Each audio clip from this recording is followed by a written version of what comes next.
Buckle up, art lovers, because today we're playing with fire! Just kidding. What we're doing today is a little bit of wood burning, or as I like to call it, pyrography. Oh, I nailed it. Yes. Pyrography. Pyrography. Pyrography. Pyrography. Pyrography. Pyrography. Pyrography. With this set, this interlimite, it must be Italian, set that I bought on Amazon last week. And, wouldn't you know, a few days later, I found my old wood burning kit that I couldn't find anywhere. I looked high and low until I bought a new one. But who knows? Maybe I'll use both sets. You know how I do. I could never tell. You could never tell. We're going to go on a little exploratory mission together. So the first step then is to get this sketch, which I made during a work meeting, onto the wooden plaque. So I used some carbon paper there, and this handy white pencil, which we're going to find out didn't work so great. Well, folks, that didn't quite work out as planned.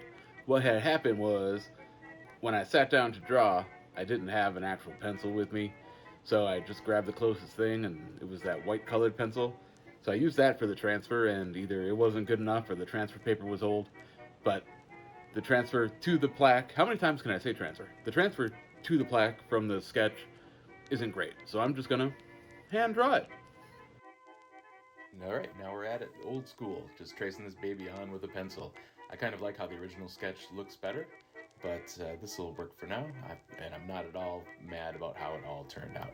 But now, it's time to burninate. I haven't used a wood burning tool, 7 or 8 years, and it's as challenging now as it was back then. I made a few little tchotchkes, but never tried to do any real art with it. The main challenge with it is the grain of the wood, and I'm sure different types of woods have different different grains. This was pine and not too bad, but if you try to pull a line in a certain direction, you really kind of fight the grain, or it almost gets jagged and pixelated. Also, the tools sometimes I found wouldn't be as hot as other times, so some lines went down easier than others. Also, it looks like that little piece of poop flying out of his butt there. That was just where part of the iron hit the wood while I was drawing a line with the tip. So you have to watch out for that. It's a very kind of fiddly medium. Some of the biggest things I learned in this pyrography, experiment was that materials matter, the quality of the iron and the quality of the wood, that you just have to take your time and get zen with it. You can't hurry it. You have to just let the tip do the burn. But, it smells great. It smells like a campfire the whole time you're doing it. It's just really chill and very, very enjoyable.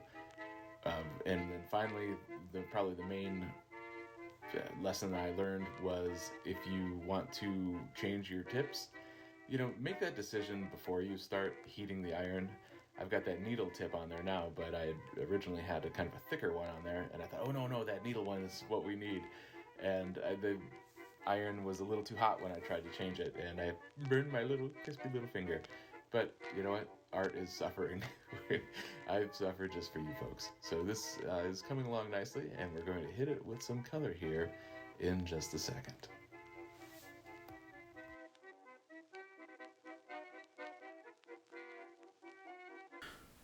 Well, the wood burning worked out pretty well. Now, let's make it pretty. I can't actually tell you if I've ever stained wood before. I know I've watched my dad do it in the past, from rifle stocks and things like that.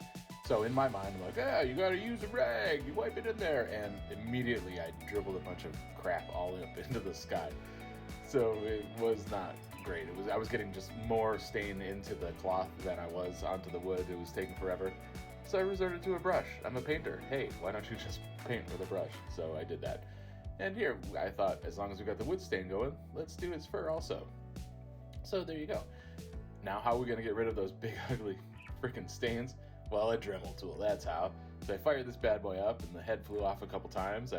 Luckily, there were no OSHA incidents. I was wearing eye protection, and we eventually got this down. It kind of sounded like a dentist office while this was happening, but I was able to rub out all of those stains, or at least really minimize them, so that I could hit it with some color right on top. Now here I've got some watercolors. I'm not sure what the brand is. They're probably pretty cheap. I don't do a lot of watercolor or gouache work or anything like that. So I just buy these trays to travel around if I feel like knocking something out on a whim. But I gotta say, I'm pretty impressed. The colors are going in really nice and saturated.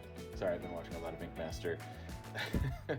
It's just kind of breaking up these planes and having a good time. I can tell that I'm going to have to go back in there with some India ink though, because like the flesh kind of color really washed out the details in the face. In fact, it's covering up a lot of the wood burny details. So I'm just going to hit in there with some India ink.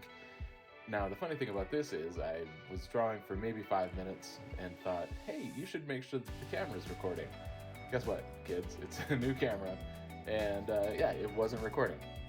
So about the first 5 minutes of this process is lost to time. It's just between me and Bigfoot, and yeah, that's the way I like it. So we're getting this ink in here. There's a little white ink for some highlights and smoke and fingernails and dazzle in the eye.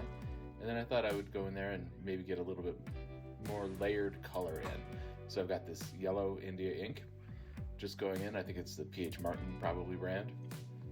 Just going in, hitting the little sunny details, make this seem kind of like the golden rays of dawn, and this Bigfoot is having his or her first cup of coffee, and it's a wrap. I love the way it turned out.